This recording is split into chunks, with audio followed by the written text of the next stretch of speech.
Viewers, welcome back to my channel. শীতের আমেজ কাটিয়ে বসন্তের মিষ্টি বাতাস যেন জানালার পর্দা সরিয়ে জানান দিচ্ছে ফুল ফুটুক আর নাই ফুটুক, আজ বসন্ত, আজ পহেলা ফাগুন। আর এই ফাগুনের প্রথম দিনেই একটু রং কার না ভালো লাগে। তাই আজকের রেসিপিটা ডিম সুন্দরী পিঠা। তাই খুব সহজেই পিঠাটা শেয়ার করছি। আর হ্যাঁ, এটা কিন্তু ফাগুন স্পেশাল রেসিপি। তো আজকে এই ফাগুনের স্পেশাল রেসিপিতে একটু রংচং মাখানো ডিম সুন্দরী পিঠাটা শেয়ার করছি। আর চলুন শুরু করি। সেজন্য এখানে একটা বোলের মধ্যে একটা বড় সাইজের ডিম ভেঙে নিয়েছি। দিয়ে দিচ্ছি 1/3 কাপ চিনি। অবশ্যই 1/3 কাপ দিবেন যারা মিষ্টিটা একটু বেশি পছন্দ করেন। ভালোভাবে হ্যান্ড উইক্স দিয়ে একটু মিশিয়ে নিতে হবে। আর এখানে হ্যান্ড উইক্সটা ব্যবহার করলে একটু বেশি ভালো হবে, কারণ ব্যাটারটা অনেক স্মুথলি করতে হবে। তো প্রতিটা টিপস ফলো করবেন। এখানে কিন্তু রুম টেম্পারেচারে থাকা ডিম নিতে হবে, আর অবশ্যই চিনিটা আর ডিমটাকে ভালো করে ফেটে নিতে হবে। তো এরপরে একটা উইস্ক দিয়ে আমরা ভালোভাবে একটু ফেটে নিচ্ছি। আর এরপরে এখানে 1 কাপ ময়দা, আমি প্যাকেটজাত ময়দা নিচ্ছি, তো সেটা অ্যাড করে দিচ্ছি। আর এরপরে লিকুইড দুধ দিয়ে দিচ্ছি 1/2 কাপ। আর এই ডিম, দুধ আর যে ময়দা, এর মিশ্রণটা খুব স্মুথলি করতে হবে। এই টিপসটা অবশ্যই ফলো করবেন। উইস্ক দিয়ে যতক্ষণ না এটা সুন্দর একটা কনসিস্টেন্সিতে আসছে ততক্ষণ পর্যন্ত খুব ভালোভাবে এইভাবে ফেটতে থাকবেন। একটু স্ক্রিনে ফলো করবেন।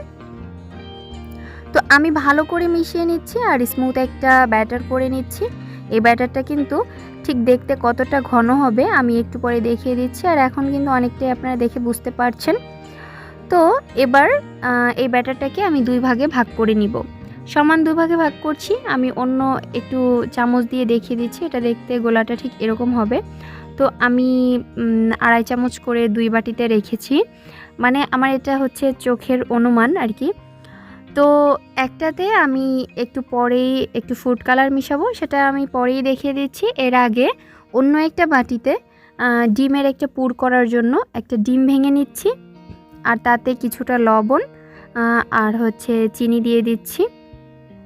দিয়ে এটাকে ভালো করে একটা কাঁটা চামচ দিয়ে একটু ফেটে নিতে হবে, যাতে করে চিনিটা আর লবণটা ভালো করে মেল্ট হয়ে যায়। তো এরপরে এখানে আমি যে 2টো ব্যাটার রেখেছিলাম তার মধ্যে একটার মধ্যে আমি একটু ফ্রুট কালার দিয়ে দিয়েছি। আর দিয়ে এটাকে ভালো করে মিশিয়ে নিতে হবে। আর অবশ্যই ভালো করে মিশাবেন, যাতে করে আপনার কোনো লাম্পস না ক্রিয়েট করে। তো এরপরে এটাকে আমরা ফ্রাই করার জন্য চলে যাব।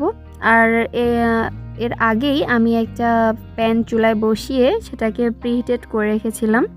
তো এরপরে আমি একটু তেল দিয়ে একটা স্প্যাচুলা দিয়ে তেলটাকে একটু বিছিয়ে নিচ্ছি। আপনারা চাইলে এখানে ব্রাশ বা টিস্যু ইউজ করতে পারেন। আর এখনই বলে রাখছি, যারা এখনও আমার চ্যানেলটিকে সাবস্ক্রাইব করেননি প্লিজ সাবস্ক্রাইব করবেন, আর যারা করেছেন তাদেরকে অসংখ্য অসংখ্য ধন্যবাদ। তো এরপরে সেই যে ডিমের মিশ্রণটা ছিল সেটা দিয়ে দিচ্ছি। আর চুলার আঁচটাকে লো থেকে একটু মাঝারিতে রেখে এই ডিমটাকে আমি ভেজে নিব। তো অপেক্ষা করছি কয়েক সেকেন্ডের মতো। প্রায় 20-30 সেকেন্ড পর আমি ডিমটাকে একটা সাইড থেকে আস্তে আস্তে করে মুড়িয়ে রোল শেপ দিয়ে দিচ্ছি। আর এখনই বলছি, আপনারা যারা আমার ভিডিওগুলো দেখেন অবশ্যই শেয়ার করবেন, লাইক দিবেন, আপনার মূল্যবান মতামতটি জানাবেন কমেন্ট বক্সে। আর হ্যাঁ, আমার ভিডিওর ডেসক্রিপশন বক্সটা সবসময় ফলো করবেন। তো এখানে আমি একটা ফ্রিজে উঠিয়ে নিলাম। আর এদিকে প্যানটাকে আবারও একটু তেল দিয়ে গ্রিস করে নিচ্ছি। আর এরপরে আমি এখানে সেই যে একটা ব্যাটার করে 2টো ব্যাটার করে রেখেছিলাম, তার মধ্যে একটা ছিল হোয়াইট কালারের, ওটার একটা চামচ আমি দিয়ে নিচ্ছি। এরকম একটা গোল চামচ দিয়ে নেবেন। আর ওটাকে শুকিয়ে যাওয়া পর্যন্ত অপেক্ষা করছি। আমি রুটিটাকে একটু উল্টে দিচ্ছি। প্রথম রুটি, এজন্য এরকম হয়েছে, ভয়ের কিছুই নেই। তো এখন এটাকে একটা জালির মধ্যে উঠিয়ে নিচ্ছি। এভাবে করে আমি আরও একটা ভেজে নিয়েছি। ওই যে ফ্রুট কালার দেওয়া যেটা ছিল, এই 2টো ভেজে নিয়েছি। এখন এটাকে গরম থাকতেই আমি রোল শেপ করে নিব। তো স্ক্রিনে দেখে নেবেন আমি কিভাবে মুড়িয়ে মুড়িয়ে নিচ্ছি।